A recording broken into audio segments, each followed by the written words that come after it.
fa mbola ijany makasika izay raharaham-pirenena izay hatrany dia manoloana ny zava-misy amin'izao fotoana izao dia manana ny ambarany ny Madagasikara Soa. Ny Madagasikara Soa moa izay ivondronan'ireo mpanao politika sy antoko politika maro. Mila fitoniana ny firenena ho hiatrany izy ireo nandritra ny fanambarana izay notanterahan'izy ireo androany.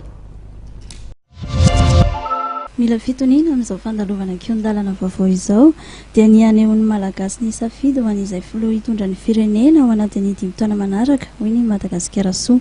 Ity hetsika ity izay ahitana ny Ainandriamanjato, Sarara Bearsoa, Era Arsainy, Emila Ratefina Nahary, Serge Jovial Imbe, Francine Ratsimbazafy, Bolatina Andriamampianina, Sophie Ratsiraka ary Jean-Omer Bersik.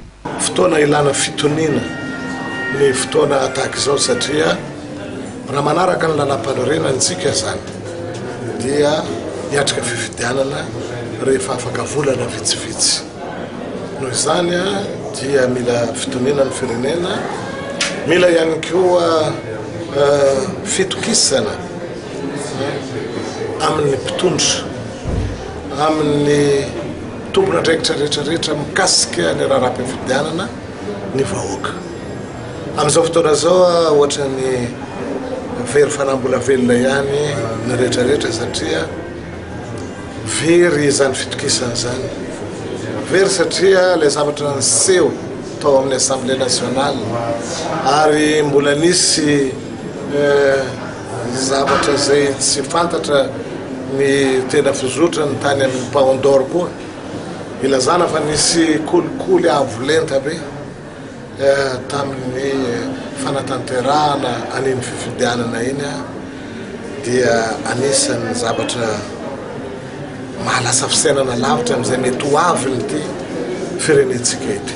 Raha mety ny zava-misy eto amin'ny firenena manany sina krizy ao aorianan'ny fifidianana ny Madagasikara Soa ary taken'izy ireo ny tokony sina fifampiresahana andatabatra boribory. Anisan'ny manolotra sosokevitra raha ireto dia mbola tsisy raha latsaka, dia mbola tsisy fanapotehana satria le takaitra ny tany aloha raha mbola tsy haitsika.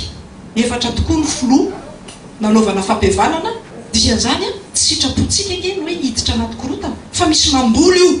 Mijoro vahaolana eto amin'ny firenena ary manohatra ny tsirariny eto amin'ny firenena ny hetsika Madagasikara Soa ary miantso ny rehetra hitondra anjara biriky hanavotana ny firenena ao anatin'ny fanajanana soatoavana sy fahamarinana, fifanajana, mangarahara, fifampitsinjovana ary fihavanana izy ireo.